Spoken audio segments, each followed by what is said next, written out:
Hey teammates, and good Friday. It's Friday. I hope you guys are having a nice end to your week. And of course, for the business owners, keep on keeping on because there is no weekend. There's no such thing. All right. Saturday is one of our busiest days. All right, we're gonna be on here talking a little bit about danger.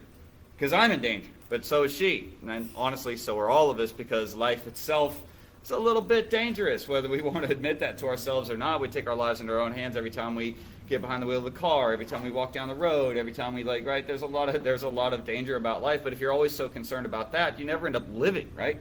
Never end up doing anything. And we're going to talk about that in a minute, and we're going to talk about that in relation to kids and why danger is actually really important aspect of childhood development and kids growing up to be strong, capable, independent adults. So before we get into all that, though, we're going to go ahead and get a couple announcements out of the way. First, we're going to be closed on a day. September 5th. She's the organizing one. September 5th. We're going to close on September 5th for, that's Labor Day, right? Yeah, that's Labor Day. So we're not going to have any classes. Memorial Day. September 5th. Guys, my ADHD, I don't keep track of dates. I can't even tell you what day it is half the time. All right, so other announcement we got is our Tigers program.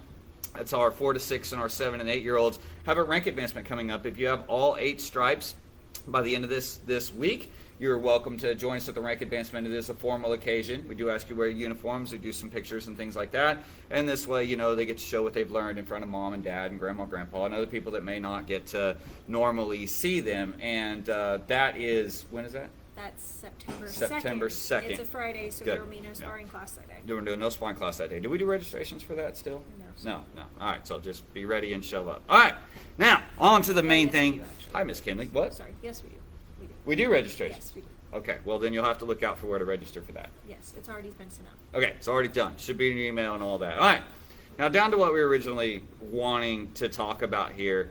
Fact of the matter is, and I titled this video, I'm in danger for a reason. Because fact of the matter is we're all in some sort of danger all the time. This is kind of like the nature of life, right? Like I mentioned already, you get behind the wheel, you walk down the street, right? And then on top of that, it's technically a constant act of falling. So. Right, and that's a physical danger, right? That's physical danger, but there's other kinds of dangers too. I learned being homeless, there are dangers that cut deeper than physical danger does, like such as the danger of, I don't know if a lot of people realize the dangers of not being able to keep a roof over your head, the dangers of not being able to find easy food, And when I was younger and homeless, I used to think, well, I'll hunt for my food, I'll fish for my food, but you got to pay for the licenses, you got to pay for the tags, even if you butcher them yourself, right? There's all kinds of stuff that goes involved with that. So the fact of the matter is we're in some amount of danger all the time. We learn, though, to take risks cautiously. We learn that we need to take these risks cautiously. So that's the same thing with driving, right? We know driving's a risk, but we take that risk cautiously and confidently, right? And we build confidence with it, and we begin to get confident with that sort of thing, and so we get a little bit comfortable with that danger, and we like to think that we're not in any danger when we drive and things like that, but the fact of the matter is that we are. And, everyone's in danger all the time. It's kind of the nature of life, like I said. So what does this have to do with kids and childhood development? Well, there's such a thing as keeping your kids too safe, right? There is such a thing as trying to keep your kids too safe, because the fact of the matter is kids need room to figure out where their comfort zone is. And the more room you give them to figure out where their comfort zone is, the more likely they are to have a larger comfort zone, which is going to allow them to move forward easily into a wide array of different things that they can do, right? Because they know what they're capable of and they know what they can take. That's true confidence, right? But you have to earn confidence, and confidence is earned through challenges, and many of those challenges have some amount of danger attached to them, right? Sports have sports injury dangers attached to them, whether you're talking about martial arts or football or basketball or whatever, right? There's always some kind of small amount of danger there. So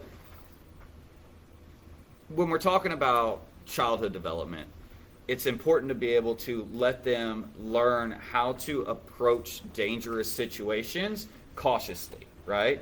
So how to teach them how to be cautious and how to be safe at certain situations, but without instilling fear. Now that's really difficult to do. I'm going to be honest, I messed that up recently. I messed that up just like a year ago with Mr. Axel. he's tried several times since he was like 6 or 7 to get the backflip down, and he's had it a little bit at a couple of different times. But every time he'd be working on it, I'd be a little bit too focused on the safety stuff. Like, all right, what I should have said is some stuff like, all right, just do it on the crash mat, or all right, here, let me spot you a couple times. And I did say that, but then at other times I'd say, okay, well, you got to be extra careful about pushing it this far. You got to watch what you're doing in this. You got to make sure you do this.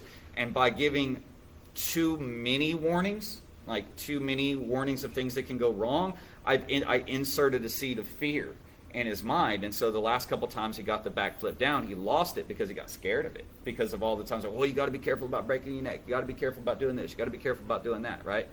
And so instead, when he started to try to do it again this last time, what I did instead is what I just mentioned. The only thing I did is say, you can do it. I think you got the skill. It's going to take some work. You're going to have to work out. You're going to have to do these kind of warm-ups and stuff like that.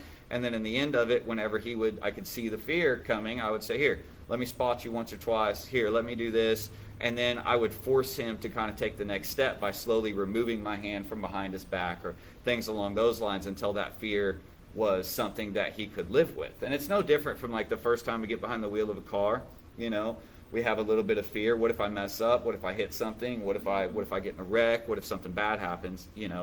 And it's no different when we try to learn any new skill that has a slight amount of danger involved with it, including that backflip. But the thing that kids have to learn to do is how to take acceptable risks and how to approach it cautiously and as safely as possible, but still push those boundaries and learn to do those more dangerous things, right? We essentially just need to be our kids' spotter. Yeah. Just in life. If we overprotect our children, they're not going to be able to form good relationships. Mm-hmm. They're not going to be able to take steps necessary to reach their goals. They're going to be in the habit of letting scary things or things that they fear stop them from taking actions. Or other people completely taking care of them. Yeah, things along those lines. But, as an adult, you learn and you know that you can't let fear stop you from going to that job interview, right? You can't let fear stop you from, doing things that feel dangerous or feel scary, like changing jobs or going to college or changing majors, or there's several examples in that, right? Yeah. And every one of them is a little bit dangerous because they're all major life decisions. So the danger is in changing the direction that your life goes, which could be good, could be bad, right? We can't know that. Sorry, you reading something? I was trying to read all of Tasha's comment. Climbing a tree is one of the most dangerous things.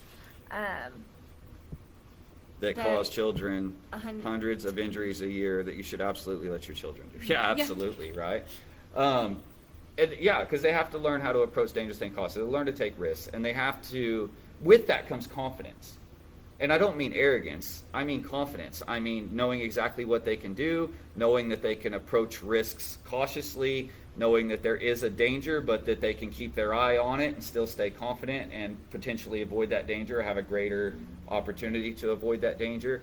And, so that's where it becomes really important. Now, I know a lot of people are good about doing this socially, like putting their kids in social situations that could go good or bad so that they learn how to act and react and respond socially, right? But a lot of times we forget about the physical dangers, and a lot of times we forget about emotional dangers too, right? You've got to have the best feelings in the world, you got to be willing to have your feelings hurt. You know what I mean? And you've got to know how to cope with having your feelings hurt. And even that can be a kind of danger. You know what I mean? And if we're always protecting our kids from failing, if we're always protecting our kids from making mistakes, then, how are they going to get very far in almost anything that they want to do, right? That's like a base set skill that they need to have. But people aren't born with this. They learn this. They learn this through watching. They learn this through experience. Now, there has to be a balance with that, too. You can't be too neglectful as a parent and let your kid just do anything and everything that's dangerous. Well, that's why you have to be their spotter. You assist them. You've got to be their guide. That's right. You've got to be their guide in how to go about it. But the trick with that is trying to do so without instilling fear, without making them so afraid of it that they don't even want to try anymore, or that they don't even want to do it anymore, right? When you are a spotter for your child when they are trying risky endeavors, like the monkey bars for the first time or climbing a tree. A lot of times all it takes is encouragement. A lot of times their fear is already there. They recognize that there's some kind of danger. And a lot of times all it takes is encouragement and a safety net right? Like, okay, I'm going to stand right here. I promise I'll try to catch you if you fall, like that kind of thing. A bit of a safety net, a bit of a guide, right? And we deal with this a lot in martial arts. Some people say, well, martial arts for kids, isn't that dangerous? Not really. It's actually less dangerous than playing football. And I say that because, we have a lot of protective gear that is used these days. Protective gear has come a long way. We always work on control in one aspect and power in another aspect separately.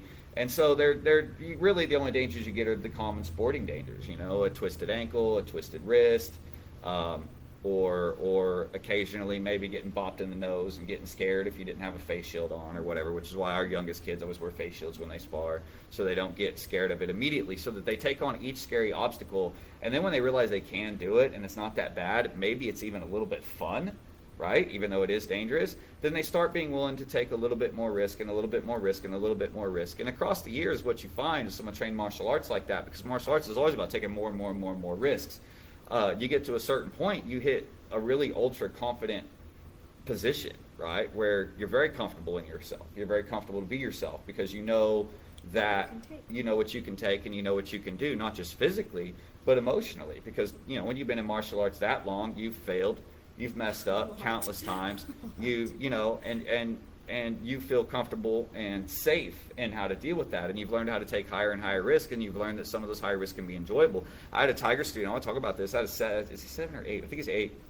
I had an 8-year-old recently. We were doing sparring, and they had head guard, face shield, gloves, boots, and there's contact rules. We're not trying to knock each other's head off. We're just trying to play a game of tag, touch each other with our feet and our hands and all that. And because this is little kids, right? And he was still terrified. Like this kid was absolutely terrified. Like stuck. I don't think I can do this. Terrified. And what I did in that case is his encouragement is I didn't give him time to think about it. I just put him in that position really fast before he had time to think about how scared he was, and it terrified him. And so in the middle of it, while nothing bad was happening to it, I coached him. I said, hey, do this. And he started doing those things and realized that, oh, wow, I can be a little dangerous too. It's not just my opponent that's dangerous, I can be dangerous too. And with that realization and that awareness, this person suddenly started being like, I think I enjoy sparring. Like, I think I like this. Like, this is actually a lot of fun. Yeah, I get tagged sometimes. Yeah, maybe it hurts a little sometimes. I do the same thing with my partners. I tag them sometimes, and maybe it hurts a little sometimes. But we're all still looking out for each other, and so they feel safe. Then they move up to the next program and may or may not necessarily use the face shield anymore and such like that, and they still use that control, but people are bigger, the kids are bigger, and occasionally something happens. It's like, oh, that one hurt more than I thought. But, at that point, you're already like, oh, it wasn't as bad as I thought it would be, and I'm still having fun.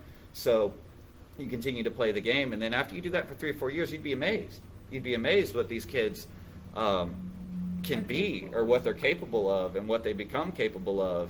And when they're just, they're allowed to approach something that has a danger to it cautiously, and they're allowed to add more and more challenge and a little bit more danger at a time as they can handle and push that line for across several years, they get to a point where, they're not too afraid to take action no matter what the situation is. Yeah. Right?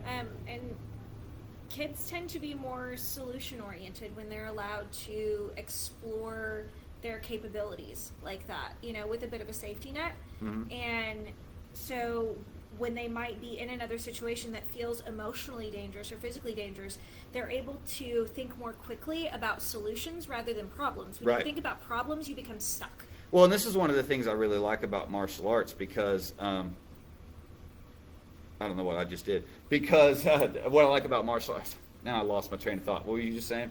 Solution oriented, sir. Solution oriented.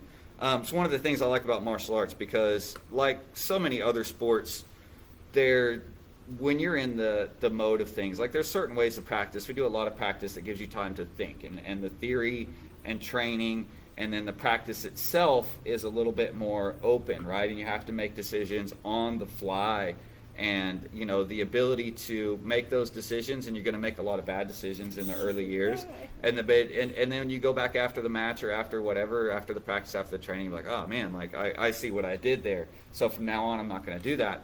And then the more of those things you do, you stack on, and suddenly 3-4 years later you got 1,000 things that you have stopped doing or started doing to improve your odds in different situations, and you're like incredibly better physically at moving and more confident in dealing with other people, and knowing exactly what you can take, like you say, emotionally more I don't know if stable is the right word, but emotionally more mature, I guess, in certain ways. You know what I mean? It's kind of like that. Like, I've known a lot of people in the military, a lot of people in and out of the military, and one of the things I've noticed is those that like really were in some stuff, really in the Iraq War and all that stuff, those who were really special forces and things like that, they generally don't talk about it.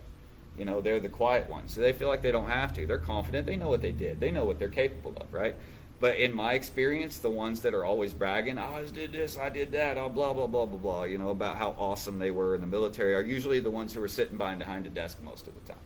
Well, I think that's just a generalized thing in life, though. Yeah. When you've seen some stuff, you don't need to talk about right, stuff but you've my seen. point in that is, when you've dealt with those dangerous things, right, on the level, and you've gotten to a certain degree or a certain point where you can cope with it to a certain degree, or at least to some degree, it changes your level of confidence, and you begin to not really care about what other people might have to say about you, no matter how bad it is. You know what I mean?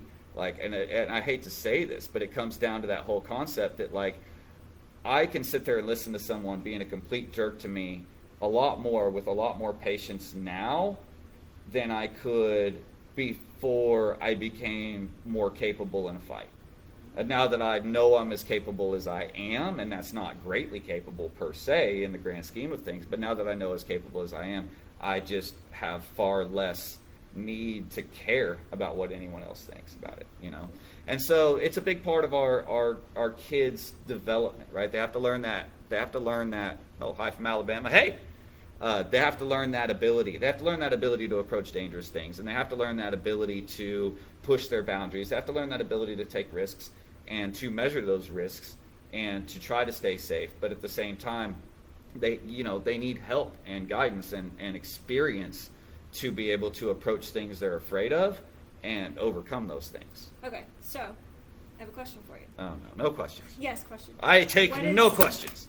Too bad. My pen went flying. Sorry. Go ahead. So, what is the most live video appropriate dangerous thing you've done once you figured out that you were capable of doing dangerous things or risky things? Oh, please don't ask me that. That's why I said video appropriate. All right, say it's got to be video appropriate Yeah. then. Well, that's what makes it tricky. I'm not sure what's video appropriate. Well, I can go first. If you Okay, want. say the question again. Okay, so the most video appropriate, potentially risky thing that you've done once you figured out that you were capable of handling Okay, I got one. some uncomfortable situations. All right, I got one. And it was through this process that I figured out what and who I really could be. Probably the most dangerous thing I did is once I had a bit of a situation, a medical situation I've talked about on here before, at the end of 2010. I was given an option.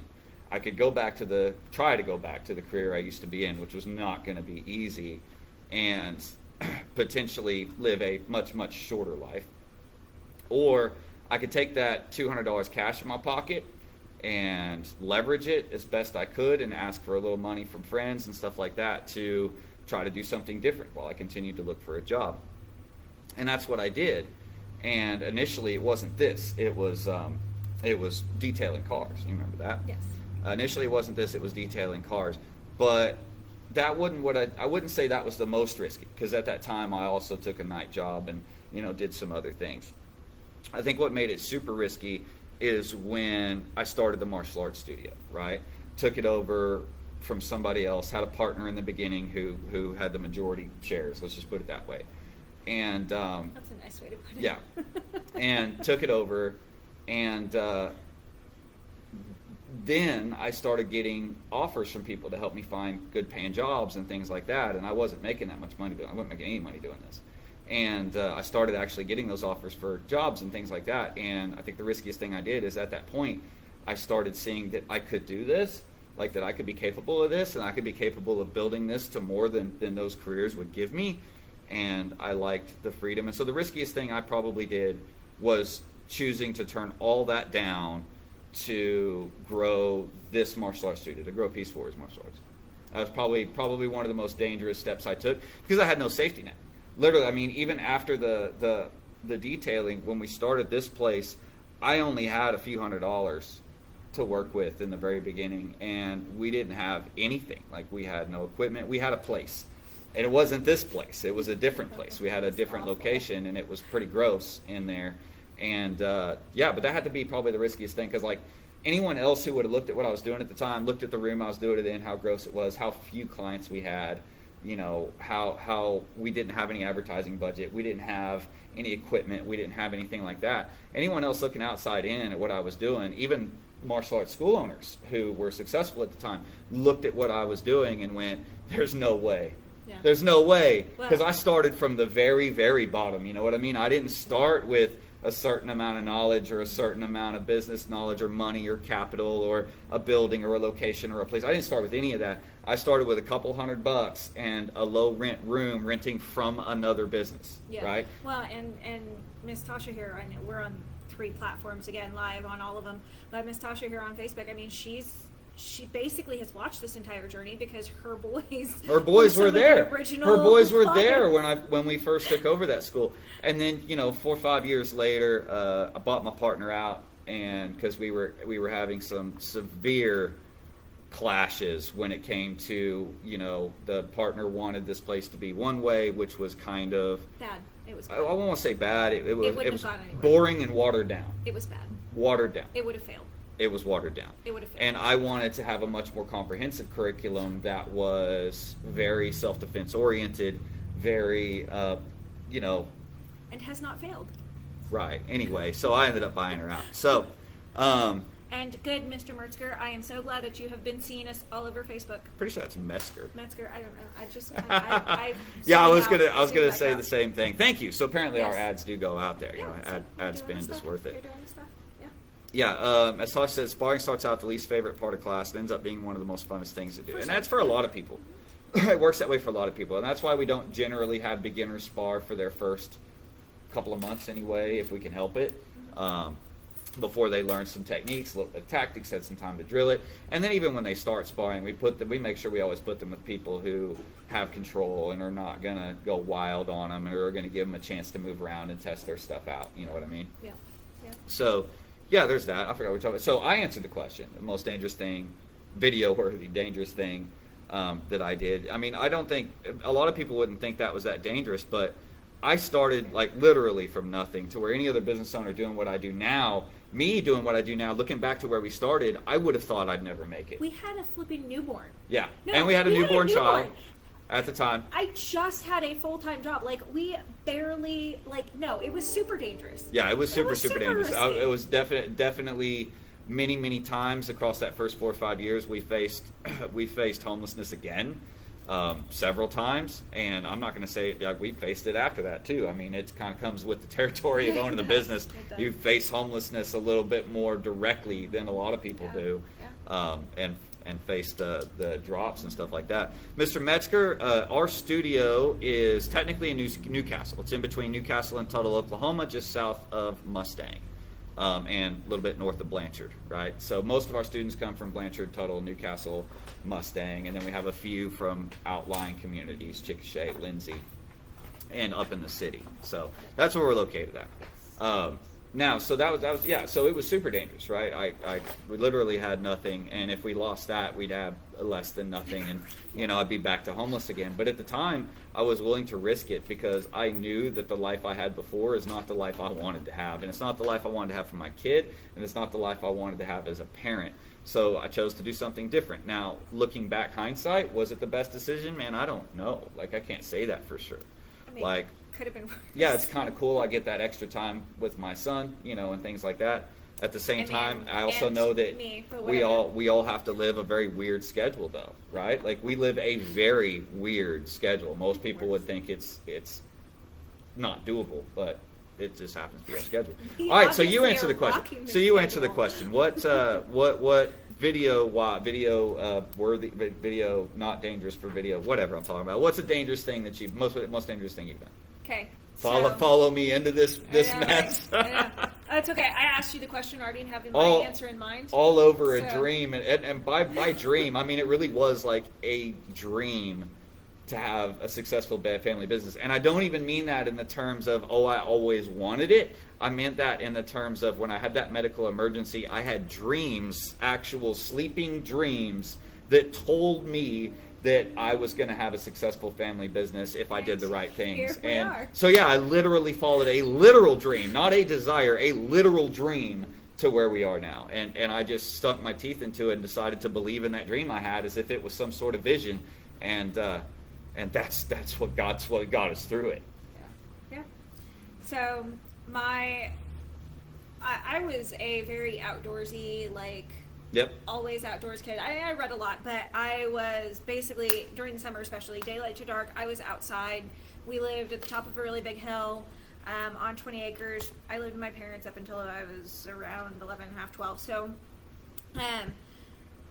I rode a bike with our neighbor. Like, we would go out and we would just ride a bike all day long. I think the old ladies, like, gave us lemonade as we passed their houses. Like, they just knew we were out riding every day. But I was the smallest kid in our area, like literally the smallest child. Couldn't drink out of the tall water fountains in the elementary school until I was in 3rd grade. You know, you talk Like, about being that wait. small. I got to stop you for a second. You talk about being the smallest child. I was the smallest kid. I was the shortest kid of the boys and the girls until my senior year of high school. I was under 5'2". Sorry? I was tiny, man, before my senior year of high school. So no, I got you with that Yeah, one. well, like, I was also the youngest. And yeah. so I was yeah. not quite the youngest. There was Yeah. one other kid in my grade that was 3 days younger than me. So when we would always start out at my house, and we would either go east or west. And if we went east, south. If we went south, we went down a big hill and back up another big hill Mm-hmm. to go around this mile section. And I would always have to get off my bike at the bottom of the hill and walk my bike up while all the other kids could actually ride Ride the it bike. up the all the way bike. up. And I was sick and tired of it. So I spent weeks and weeks and weeks and weeks thinking about, probably not that long, but I spent a long time in kid mind time thinking about how I could solve this problem. Right. And I consulted nobody on this. Yep. I consulted myself. And me and myself and I decided that I was going to go down that hill without my brakes. Because then I would have enough momentum to go up the other hill without stopping. And unfortunately, I took flight halfway down the first hill and landed at the bottom of the hill and had to walk back up the first hill with a broken arm. But, I took my risk. You want to talk about kids things? Like I have some. I'm not going to tell any of those stories, but I do. I got some dangerous stuff when I was a kid, like really dangerous stuff. But honestly, just living with my brother was dangerous for as long as I did that. Like I was, a lot of I was dangerous my stuff. own worst enemy, I think. Oh yeah, no, I've me and friends did the homemade plywood and a barrel bike ramps and Fought with sticks. Yeah, fought with sticks constantly, Boy just stuff. for the fun of it, And I don't ever remember anybody getting mad at anybody for getting hit with the stick. That's what's crazy. I remember us all having so much fun that you get clunked up the head with a stick, everybody laughs, and you go on about it like it wasn't even a thing, right? Well, you can't get mad when you all agree to play with sticks. Yeah, Like, I that's don't know. just- We would role play things out, right? Like is it like a D&D game or like when we'd role play it out, like I'm a mage, I'm a paladin, I'm a whatever, like that was just kind of how we did things. I'm a Ninja Turtle. I need that. Yeah. So there was a lot of that was a little bit dangerous and things I probably wouldn't even say on a live video, but yeah, no. So Mr. Metzger, now that you said that, I'm pretty sure I've seen you guys around before too. So I was going to ask who you guys were with. And yeah, that's essentially what we do. We do the same thing. So like our curriculum has a few weeks of kickboxing, which is my favorite part. And we have a few weeks of self-defense grappling. Then we have a few weeks of actual self-defense work based on types of attack, right? So that's, and all of our stuff is built from multiple styles and that we've gotten from multiple instructors that we have trained under. We're not one of those people that will say we rank in a bunch of stuff. I just tell people we rank in Taekwondo, ITF Taekwondo, Easier. just because that was like the first black belt I'd got in it. But since then, we've trained under I did a little bit with Ishin Ryu. We have done jujitsu and oh my goodness, I'm drawing blanks suddenly. But we've had a lot of experience, like Kyokushin. Worked with the Kyokushin guys for a while. Capoeira, yeah. Gosh, there's several though. Yeah, and so actually, what's crazy is while we still claim to have the ITF Taekwondo curriculum, because we do those forms, we do those traditional kata, and we do creative bunkai with them. I know bunkai is not a Korean word. I get it. Like I said, our styles are mixed. So even our language, we do some things in Korean, some things in Japanese. I don't like heisul, so I usually just say bunkai. It's a mouthful. It is. Anyway, so yeah, but honestly, that's the only part that's still like that, and some of the kicks we teach are the only part that's still that traditional Taekwondo and the applique, some of the bunkai. But the grappling and the self-defense applications, so a couple of those things come from forms, but most of it is built from other styles, other styles of martial arts, and just try testing things, pressure testing them, right? So before we teach a technique, before we even teach a technique for the first time, because we add techniques relatively often, but before we teach a technique for the first time, each of our instructors tests it against other instructors in a very high pressure situation. And if we can't make it work more than 50% of the time, and especially smaller person against bigger person, then we don't teach that technique. If we can make it work more than 50% of the time, then we figure those are odds that make it worth teaching it, right? Yep. Odds that make it worth teaching that technique if we can perform it in a pressure test.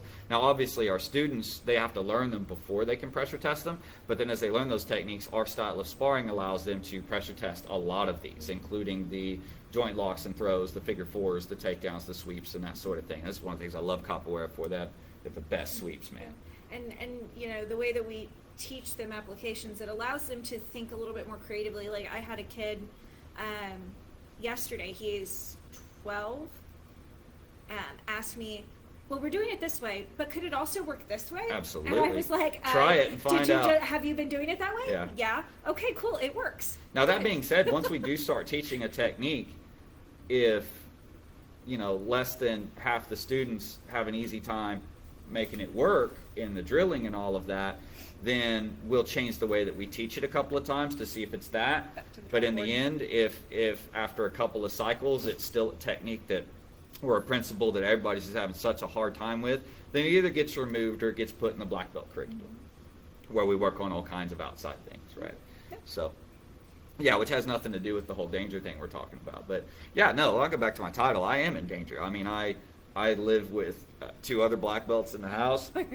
I have 3 cats. I am the least flexible of us as a kickboxer goes. Yeah, 3 cats and an old dog, and I'm a business owner. Like my life's in danger all the time. But chickens And aren't the in chickens, house. yeah. The chickens don't count. They're not in the house. Yeah, but chickens and me don't get along. Our chickens are sweet. Dumb. Sometimes. Sweet. So yeah. I mean, I feel like I'm in danger all the time. That's actually something I've been struggling with the past couple of weeks, right? Is that so you full on Field of Dreams to martial arts studio? Yes, Absolutely. That's absolutely what I did. Yeah. I just kind of had this concept that because I had this vivid dream about it multiple nights, that once I found the opportunity and I got started with it, I just felt like it had to work, right? That I just had to keep doing it and keep doing it better and keep doing it better and keep doing it better and keep learning and doing it better, and it would grow and people would come. And that's exactly what happened. Has it been a fast process? No. Like people try to tell, it's successful people try to tell people all the time. It's very, very rare to find an overnight success. Most successes were 10 years or more in the building, right? So, there's a lot of people. It's funny how many people we still have come in here that have no idea how long we've been here, have no idea how long we've been doing this. Pass us every It's like, single pass day. us every day. And they're like, well, I didn't know this place was here. Y'all been open a year or two? No, we're on like 12. We're on like year 12 now. Yeah. So we've been here. We've been here for a while. And we built from me being the only instructor to me and her. She was one of my first students. To me and her being the only, so she's the one I tested all the new techniques on. And me and her being the only instructors to now having 6 employees, right? And no, we're doing really well with that. Yes, I'm counting you. It's still more than No, it's 6. I just did payroll this morning. I know what I'm talking about. To now having 6 employees, and I can't even count how many classes we have a week altogether. I mean, we probably have 60, 70 some odd classes a I week. have 20 Monday through Thursday. That's just you. I know. Yeah. I'm And just that's saying, just I Monday have through 20. Thursday. There are 20 that happen Monday through Thursday on my floor. So, Yeah. So, I don't know. I guess there's probably 12 more on the back, and then we got one Friday. Anyway, yeah. No, I have to be super sweet to Miss Rose. Or unless I just get to a point that I'm like, you know what? Maybe this contract of being alive is not fun anymore, and then I'll poke the bear and see what happens. He's hoping I'll but she poison also knows that when I'm poking at her, it's cuz I'm secretly going, "Come on, take the insurance money. Get me." And so she won't do it. no. And plus, he just wants me to poison his food, but I eat the food, so, you know. Yeah, well, when I was on my diet, I had a separate meal. You could have poisoned me then. But I mix the salad all at once. It didn't have to be in the salad, I guess. All right, now we've been on here long enough. Yeah, that's what we're talking about. How important it is to approach dangerous things, or let your kids have the ability to approach dangerous things. Like, that's the point of playgrounds. I don't know if you guys know this. Like, most playgrounds are designed to be a little bit dangerous. That's for a reason. That's for a good reason, because it's really important for kids when they're learning to play and climb and move physically. It's important to learn, A, to be confident in what they're capable of, even if it is risky, and B, to understand the risks so that they know to be cautious in certain situations, you know, because they've seen things happen or whatever, right? So, yeah, no, it's a big deal. It's a big deal. Absolutely. And so that's where I think sports like ours, of course, I'm not trying to say martial arts is the only thing. I think sports like martial arts, and yes, it can be a sport. We don't teach it as a sport. We teach it more self-defense style, but we do have a competition team. We do have a sport team that anybody can join. Anybody in classes can join, right? Like, you can't just come in and join our competition team. That ain't how it works. That would be weird, and you don't really know what you're competing in or how this works. So, so any of our students can join the competition team, and it's more sport focused. And the reason we separate those two, I get asked that a lot, because there's a lot of studios out there. Like, when we go to tournaments, there's a lot of studios out there that's all they do is sport. They train for sport. They train for the sport style. Well, the sport style sparring is done a certain way, which doesn't necessarily allow for low kicks, sweeps, grabs, clinches, takedowns, and things like that. I felt like those things were important for a martial arts studio. So those things are all part of our curriculum, right? And so in that way, we're not a sports school. There are schools out there that only do sport, that only train for the sport, and they train by the rules of the sport. The thing is like, say your sport is point sparring, right? Well, you're better off using a very sideways stance, right? Make yourself smaller, very sideways stance. Let your front arm drop so that your ribs are covered. Things along those lines. Or cover your ribs with your bottom arm. But if you only ever practice that style of sparring, fact of the matter is you are very easy to sweep. You are very easy for a wrestler to take your back. You're very easy for a lot of things to happen. But that's the best position for the sport. So if you want to do well at sport, you got to fight that way. But if you want to do well in our self-defense sparring, it's a different kind of sparring. And so you have to be able to, you have to be more fluid, you have to be better balanced, you have to be looking for, you have to look for a lot more things like the grabs, the sweeps, the joint locks, the takedowns, the leg kicks, and all those kind of things, right? And then that gives you the opportunity to also use those as tools yourself. So, that's like a hi, Nana. Oh, if children are allowed down to do dangerous or scary things, they grow up afraid of getting out of their own comfort zone. Yeah, they grow up afraid of doing anything. Yep. And I don't want my kid to be afraid to do anything. Like, we all kind of think about, maybe my kid will be the one that changes the world or does something amazing for the world. Well, guess what? They're not going to be able to do that unless they're willing to take risks and they understand how to approach danger without letting the fear stop them, right? They are not going to be able to accomplish any of the big, great things, right? We've all heard that term, lift yourself up by your bootstraps. Now, I don't like that term for one reason. It doesn't mean today what it originally meant. When this term originated in the American West in the early 1800s, and the term was meant to convey an impossible feat, something that could not be done. The original saying was, pull yourself up over the fence by your bootstraps, and you go over the fence. The fact of the matter is, it was meant to mean this is an impossible task, something that can't be done. Nowadays, there's so many of us that take that to mean, oh, well, that's just what you got to do. You got to earn your way up. But the thing is, it's kind of a true analogy, right? It takes so much to be successful in something or to do something world-changing or whatever. It takes so much that it can feel like pulling yourself up by your bootstraps. Literally, it can feel impossible. There was times just building the school to what it is that it felt impossible. There are still times that we're facing problems right now that feel impossible, right? But fact of the matter is you've got to be willing to approach those dangers and accept those risks to do anything great, to do anything really, really big, really, really changing. And so I guess the saying still makes sense to some degree. Do I think, a person should have to accomplish a bunch of impossible or seemingly impossible tasks for success? No, I don't think it should be that way. But it is how it is. It is how it is. You want to be really, really successful in something, then you're going to have to learn how to pull off tasks that other people think is impossible. And the only way you're going to do that is by facing the fear and taking on danger and fear that other people look at and say is impossible.